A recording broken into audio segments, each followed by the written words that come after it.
Hello, नमस्ते। और सीमा, पहले तुम्हें संबोधित कर रहे हैं, सीमा मानसी। तुम्हें लग रहा था ना मम्मी बिना चश्मे के बोलेंगी बिना चश्मे के, पर बेटा पढ़ तो नहीं सकते। तो जो कविता पढ़ूंगी तो चश्मा लगा के, पर आधी फरमाइश तुम्हारी पूरी। और आज कई दिनों से सोच रहे थे कि जैसे खुल के हंस नहीं पा रहे हैं या बोल नहीं पा रहे हैं, जाने क्यों। कुछ था उदासी। और हमारे ब्लॉक में तुम लोग को पता है, अब कम से कम 8-10 केसेस हो गए कोरोना के। वो भी जो है परेशान करता रहता है, हर्ट करता था, बैक ऑफ द माइंड। किसी का इधर फ़ोन भी नहीं आया। कल खुश हुई क्योंकि बर्थडेज एनिवर्सरीज वो सब पड़ी। रात में एक फ़ोन आया भाई साहब का, जेठ का। हेलो स्वाति, कल मेरी बर्थडे है, मुझे विश कर देना। ओफ, क्या बाल सुलभ हो जाते हैं सब लोग। और शायद मैं भी बाल सुलभ ही होती जा रही हूँ।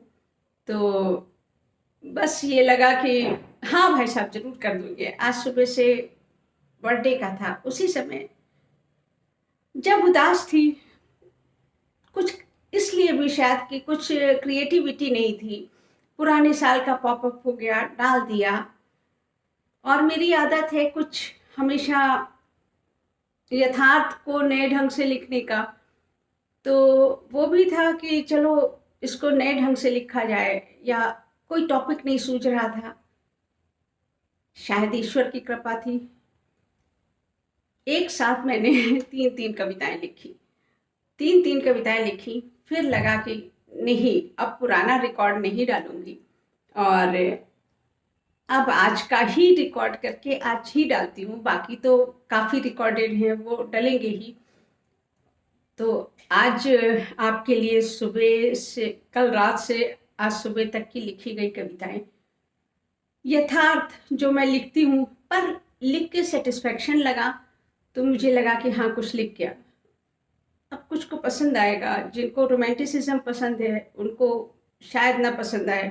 जो हमारी उम्र के हैं उनको अच्छा लगेगा, और भी अच्छा लगेगा। लेडीज़ को पसंद आ जाती हैं। मेरी कुछ सहेलियां हैं जो मुझसे छोटी भी हैं, उनको भी मुझे लगता है कि अच्छा ही लगेगा पढ़ के। और साड़ी तो इसलिए पहनी कि कुछ देर साड़ी पहन लूँगी तो मूड फ्रेश हो जाएगा। जाने क्यों रोना रोना सा लग रहा था अंदर से, शायद घर में घुसे घुसे फिर से, और उदासी। बस अब नहा के निकली हूँ, साड़ी पहन ली है, कविता सुनाने जा रही हूँ। एक दो नहीं, पूरी तीनों आपको एक साथ सुना देती हूँ, और फिर लाइट होके रूटीन के कामों में व्यस्त हो जाती हूँ। तो सुनिए सीमा, अब चश्मा चढ़ाऊं तो तुमको सुनाऊं कविता। पहली कविता है उलट बांसी। आप लोगों ने उलट बांसी के बारे में जरूर सुना होगा। उल्टा जो चल रहा है उसका जस्ट उलट कह देना। कबीर की उलट बांसियां बहुत मशहूर हैं। कह कबीर की उल्टी बानी, बरसे कंबल भीगे पानी, कुछ उसी टाइप की। पहली कविता का शीर्षक ही मैंने दिया है उलट बांसी। वो कैसी खुशी थी उदासी जिसके गर्भ में पल रही थी। वो कैसी खुशी थी उदासी जिसके गर्भ में पल रही थी, और वो नामालूम सी उदासी खिलखिलाने को मचल रही थी। वो एक चीत्कार ही थी जो अंदर ही अंदर घुटी जाती थी, और वो अभिव्यक्ति जो सामने आ चुकी थी, जाने क्यों खुद को कैद पाती थी। खुद को समझने की आतुरता असफल हुई जाती थी। हर बार नासमझ साबित करने को कोई घटना चली आती थी। हर बार नासमझ साबित करने को कोई घटना चली आती थी। ये कैसी उलटबाजी है। भूलने वाली बातें याद आती हैं, और याद जिन्हें करना चाहो तो याददाश्त धोखा दे जाती है। याद जिन्हें करना चाहो याददाश्त धोखा दे जाती है। मन चाहे कि छुड़ाकर उंगली अनचाहा दामन थाम लेते हैं। पहेली से ये अनुभव हर पल कुछ नया कहते हैं। हाँ, हर पल कुछ नया कहते हैं।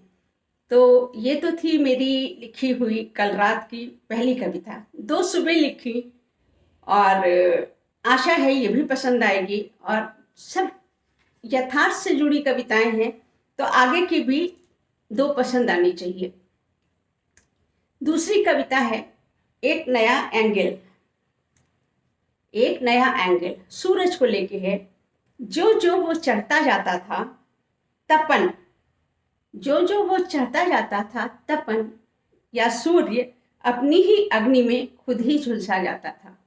अपनी ही अग्नि में खुद ही झुलसा जाता था वो भास्कर।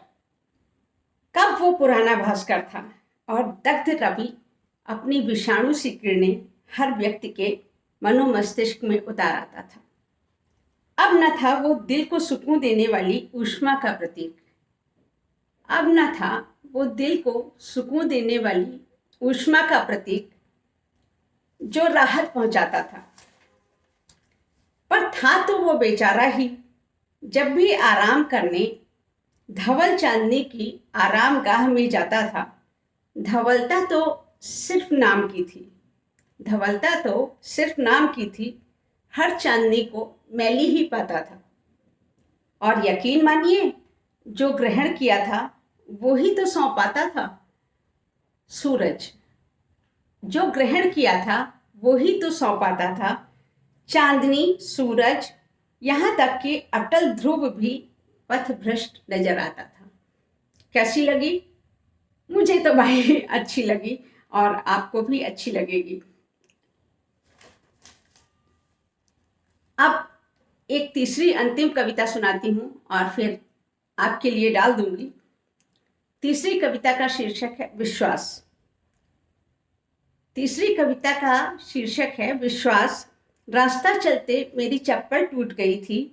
हमेशा ही कोने में बैठता था वो मोची। हमेशा ही कोने में बैठता था वो मोची, जिसकी नज़र मुझ पर पड़ी थी। बिटिया लाओ सी दूं। काका पैसे नहीं हैं। अरे कहाँ भागी जा रही हो तुम, कहकर उसने मुझ पर विश्वास जताया था। अरे कहाँ भागी जा रही हो तुम, कहकर उसने मुझ पर विश्वास जताया था।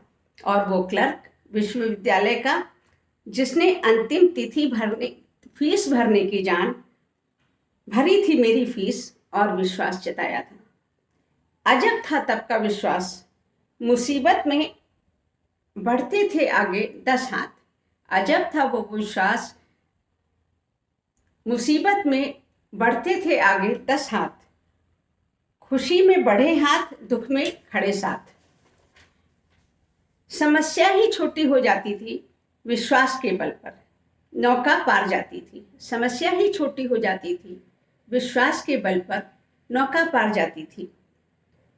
पर आज का विश्वास, ट्रस्ट मी, आज जो मुंह खुलवाता है, और विश्वास भी कैसे कैसे, वो कार्यकर्ताओं के वोट के एवज में आश्वासनों की लिस्ट थमा रहे हैं। और देखिए तो मेज के नीचे से नहीं, ऊपर से ही गट्टी थमा रहे हैं और ट्रस्ट मी का आश्वासन दिए जा रहे हैं। कितने ही गलत कार्य इस विश्वास की बिना पर किए जा रहे हैं। कितने ही गलत कार्य इस विश्वास की बिना पर किए जा रहे हैं, और हम इस विश्वास की नई परिभाषा, नई फसल को पुष्पित और पल्लवित होते पा रहे हैं। विश्वास कीजिए, बात रहेगी आपके और मेरे बीच। विश्वास बोया जा रहा है, विश्वास काटा जा रहा है, और मुझ जैसा इंसान भौचक्का सा पुराने विश्वासों की नींव को हिलता पा रहा है। क्या कहना है आपका इन तीनों कविताओं के बारे में? कहिएगा, अच्छा लगेगा। और चैनल पर आइए, सब्सक्राइब करिए और कमेंट देते रहिए। मेरी साड़ी कैसी लग रही है ये भी बताइए, और मैं कैसी लग रही हूँ बता भी दीजिए, है ना। चलती हूँ अब और मिलती हूँ आपसे ऑनलाइन। नमस्कार।